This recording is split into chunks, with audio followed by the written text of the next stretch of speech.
2024 was, well, a year, and some of the things found in video games this year were just as surprising. Fortunately, things don't look like they do in Dying Light the Beast. Well, not yet anyway. I'm super excited to be promoting Dying Light the Beast, the next standalone game in the Dying Light series. As a fan of its fluid parkour and open world zombie combat, I'm looking forward to exploring its new setting, Castor Woods. Just imagine kicking zombie ass as you jump, climb, and maneuver across trees in the dark wilderness. I'm in. Castor Woods is full of factions and secret facilities, some that want to help you and others that want to kill you. There's also a mysterious beast in the woods. The protagonist Kyle Crane also has some inhuman traits due to 13 years of experimentation, which he'll use to seek revenge on the scientists who caged him like an animal. The game touts many more mysteries, including a few Easter eggs in its trailer alone, which makes it perfect for viewers of this channel. Dying Light the Beast is set for release in summer 2025 on PC, Xbox, and PlayStation 5. Wishlist it now. Until then, let's celebrate some of this year's best video game discoveries. The Witcher 3 Wild Hunt. Just this year, developer CD Projekt Red released the official Red Kit modding tool. With Red Kit, modders have been able to see for the first time ever some pretty crazy discoveries that were left in the game. Some new discoveries found this year include an unused cutscene found and restored by modder Glassfish777, where Yennefer would have betrayed the Lodge of the Sorceresses. You lying bitch! Glad I chose Triss. Players also found an out-of-bounds secret in the Novigrad area, as by clipping through the walls, they found the message CDPR needs you, with a soldier pointing at players in the style of army recruitment posters of the World War II era. It's possible CD Projekt Red hid this message to try to recruit players breaking out of bounds as potential developers, though considering this took 9 years to find, I imagine those positions are no longer available. However, the biggest discovery players found in The Witcher 3 this year involves a potential crossover with CD Projekt Red's newer title, Cyberpunk 2077. In the game's Through Time and Space quest, Geralt and the character Avallac'h must hop through a series of portals. However, the modders behind the project What Lies Unseen found there was originally going to be another world Geralt and Avallac'h would have traveled through. What Lies Unseen is a massive project working to document the entire development history of The Witcher 3 through looking at codes of earlier builds of the game. And in the code of these earlier builds, there are cut lines of dialogue from a scene in which Geralt and Avallac'h would have ended up in Night City. Geralt says the stench and noises of Night City are disgusting, and believes the location is some sort of up afterlife, which is kind of right, I guess, though Avallac'h says the world is technologically advanced but broken, dying, before saying Night City is inhabited by humans, not elves. Interestingly, there may be a reference to Night City in the official game, as at the end of the Through Space and Time mission, Ciri mentions a portal she and Avallac'h traveled through while being chased, saying it led to a world where everyone had metal in their heads and traveled by flying ships, which means that somewhere deep inside The Witcher 3, there's a hidden portal that leads to Night City. And considering The Witcher 3's next-gen update added symbols that players believe are referencing the ongoing FF06B5 mystery in Cyberpunk, it seems there still remains hope that eventually there will be some sort of crossover between The Witcher 3 and Cyberpunk 2077. Call of Duty Modern Warfare 3. Thanks to ACleverMoongoose, Temp, Vlad Loktionov, hoity-toity, and Light Creator for submitting this discovery. I previously covered Modern Warfare 3 back in 2020 for some strange unused audio data miners found in the files of the game. At the time, nothing was known about the audio files except that they were somehow tied to the game's ending based off of their labels. Listening to the 3 unused audio files seemed rather ominous, as one was literally titled Ominous and the other was titled Shadow Man. Data miners also found strings of text in the code referring to a mysterious stranger that would appear, but since we could only hear what was supposed to be happening, it was still a mystery who the stranger was or what went down in the unused ending. These discoveries didn't seem to fit what happens in the game's official ending, where Price lights a cigar and stares at the dead body of the game's villain Makarov before the credits roll. Well, I ended that previous segment saying due to the significant lack of evidence, this was a mystery that would maybe never be solved. Well, part of the mystery was solved this year, when Call of Duty modder Vlad Loktionov finally found the unused cutscene 13 years after the game's release. The cutscene would have played after the game's credits, picking up where we last saw Price during the game's final moments. Watching it reveals the ominous audio files do indeed play, and a mysterious character does appear, walking in the room and staring at Price before walking away. Price then falls over, drops his cigar, and then his vision goes blurry, implying he didn't actually survive the events of the game, which may explain why it was cut, as according to later games in the series, Price does survive. However, it's still unknown who the mysterious man was ever supposed to be, as when the game's developers were asked about it by Dan Allen Gaming, they said they didn't actually know. The character was apparently supposed to be a teaser to show that there was something more to the story, but they never decided what that something was and eventually abandoned the idea. While it is cool to finally get to see the mysterious ending after so many years, it turns out what I said the first time I covered this might be true after all, that the mystery of who the mysterious man actually is, unfortunately, will likely never be answered.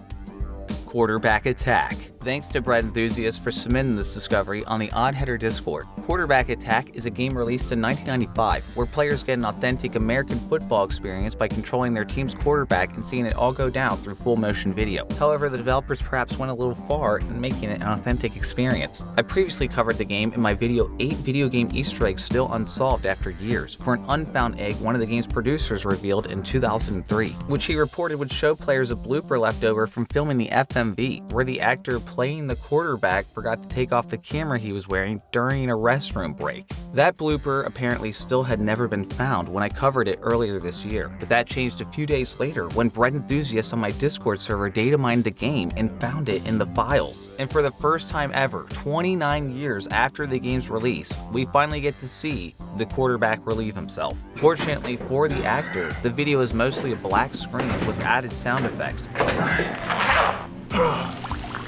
And all we get to see is him flushing the urinal at the end. However, since the video was data mined, there's still a chance that someone could be the first player ever to figure out how to properly unlock in the game a video of a man flushing a urinal, whoever that lucky person gets to be.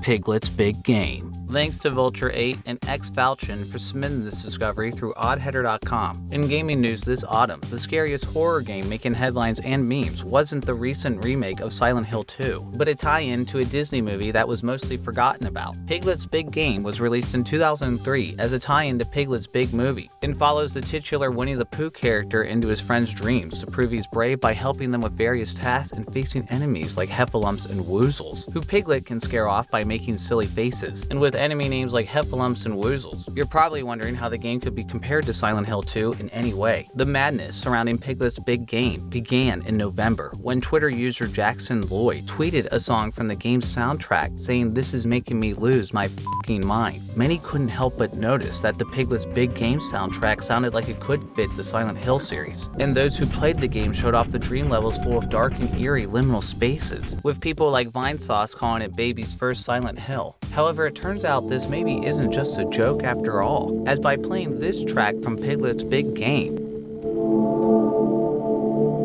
alongside the track Thonic Symphony from the Silent Hill 2 remake, we can hear they sound remarkably similar.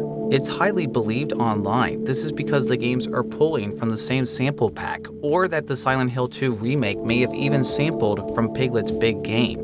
I personally think another possibility people are maybe not considering is that the composers both use the same synth presets. Like the time one Oddheader viewer pointed out to me that some of the songs I composed for the background music on the channel had some sounds from Foster the People's first album, which turned out was because I used the same synthesizer patch and the same software. While this all could be a coincidence, it definitely shows how ahead of its time Piglet's Big Game was in an era where kids' games tied to popular franchises were usually pretty trash. While the Silent Hill 2 remake possibly taking musical cues from a Winnie the Pooh game is certainly one of the most unexpected video game discoveries of the year, I don't think it's as unexpected as a copy of Piglet's Big Game now being as valuable as a copy of the original Silent Hill 2.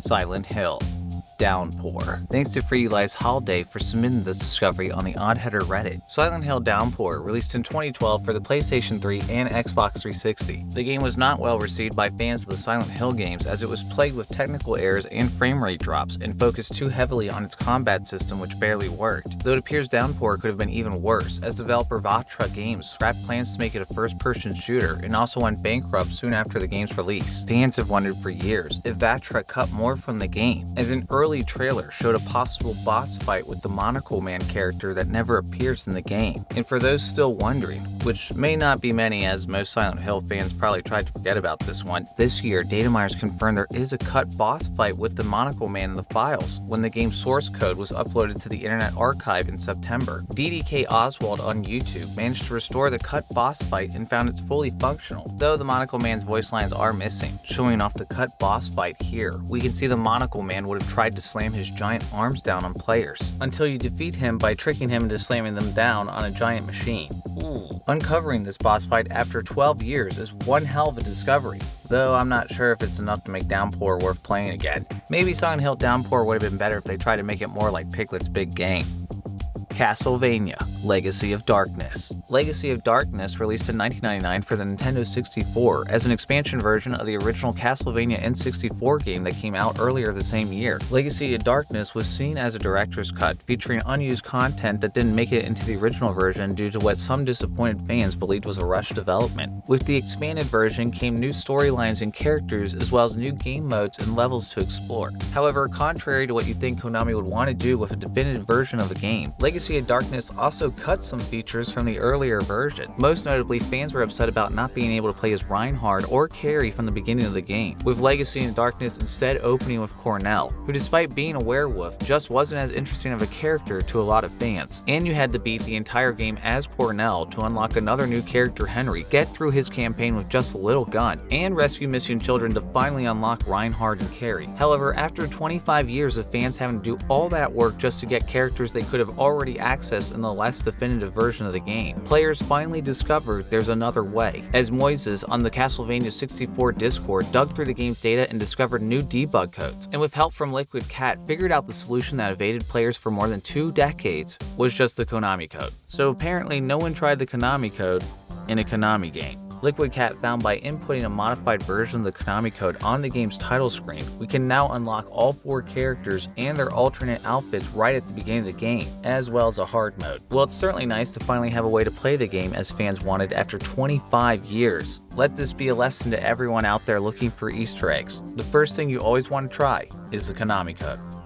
Alan Wake 2. Thanks to James Bound for submitting this discovery through Oddheader.com. Alan Wake 2 released last year as the long-awaited sequel to 2010's Alan Wake and was praised for its potent horror and lots of mind-bending surprises. However, earlier this year, James Bound managed to find a surprise in the game that doesn't appear to have ever been found before. As at one point in the game, when you're on this dock, you can see a ship sail by in the distance. James Bound managed to get a free camera working in order to get a look inside the ship, which has been recreated here by my friend and collaborator Slippy Slides. And by flying the camera all the way into the boat, they could see, holy sh**, as if there weren't already enough horrors in Alan Wake 2. Apparently now stuffed animals are hijacking boats, but for what purpose is still unknown. Wait, who's actually steering the ship? Looks like that boat is in for a grisly disaster. Definitely one of the very best discoveries of the year.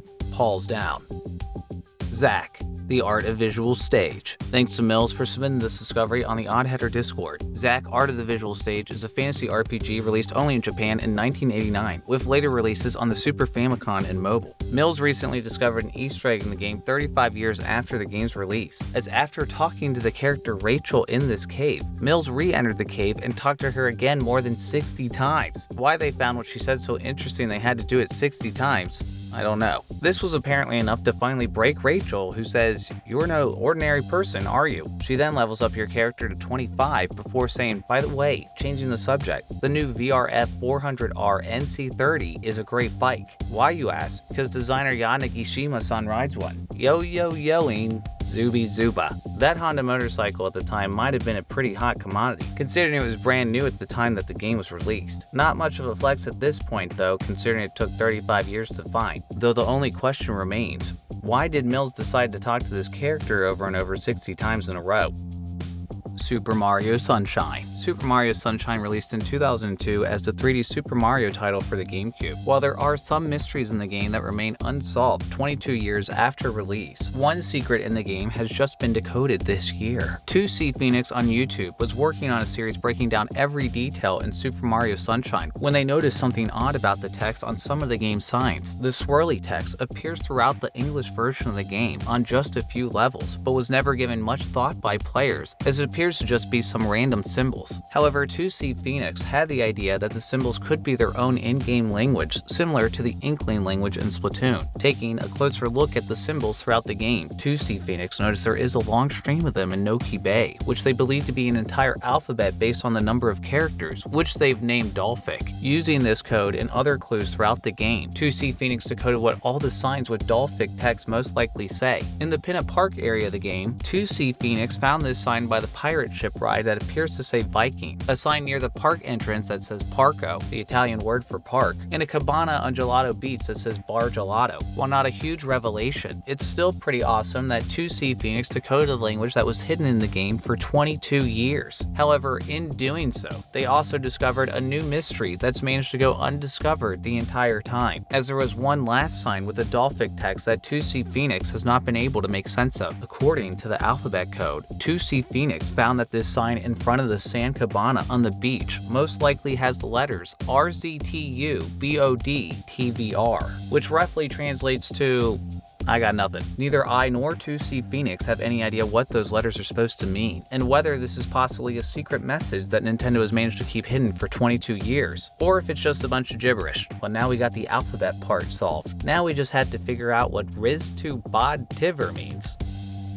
Halo 2. Halo 2 is one of the most anticipated games of all time, and I would know, as there's probably no game I was more hyped for as a kid. I consumed every Halo 2 piece of media leading up to release, including magazines that detail elaborate stealth mechanics and enormous battle scenes on Earth. And of course, there was the E3 2003 trailer, which showed off what appeared to be the greatest game ever made. The only problem was, none of this was in the actual game. In fact, the Halo 2 team realized after the release of the trailer that what they wanted to do wasn't possible, considering the graphics engine couldn't fully support their scope on the original Xbox, leading them to discard it entirely. While Halo 2 still ended up being an amazing game, many like myself have been left wondering for 20 years what the game seen in the E3 trailer would have been like. Well, finally, this year, that changed, as the modding group DigSite managed to restore the original E3 demo as a mod for everyone to play in the Steam version of the Master Chief Collection, along with a ton of cut content such as the unused stealth missions I read about as a kid. What's also awesome about this discovery is that DigSite has a relationship with Halo Studios and employees of 343 Industries, meaning these levels are truly the real deal, as Halo creators themselves had involvement with the release, although ultimately it was the community modders that brought this together. The original demo only worked on Xbox Dev Kit, and even Halo's current dev teams couldn't figure out certain things about how it was created. But thanks to a team of community modders led by General 101, they were able to reverse engineer the demo to finally get it running, and even made a number of improvements. Well, now after having finally played the E3 demo after all of these years, I can finally say,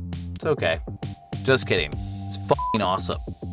And thanks again to Techland for sponsoring this video. Check out Dying Light the Beast by clicking the link in the description down below. If you enjoyed this video, please subscribe. And if you know of any other mysteries or discoveries that I may have missed, submit through oddheader.com, come join the Discord, or even send me a shout through Twitter or Reddit. And thanks again to Slippy Slides for helping get the footage in this video. Feel free to subscribe to him down below as well. Shout out to Aaron Johnston, Angel the Fox, Ash Photography, BitWhip27, Black EV50, Chad Biscuits, Eddie Talkspin the Bleach Primid, Flex, Kieran Bolton, Nat XD, The Meatly, Phoenix157, Rackman22, Riley S, Robert Eisenman, Rolkot Mifula, Select, Subrock, and Terrence Stock for their Patreon support. Stay tuned.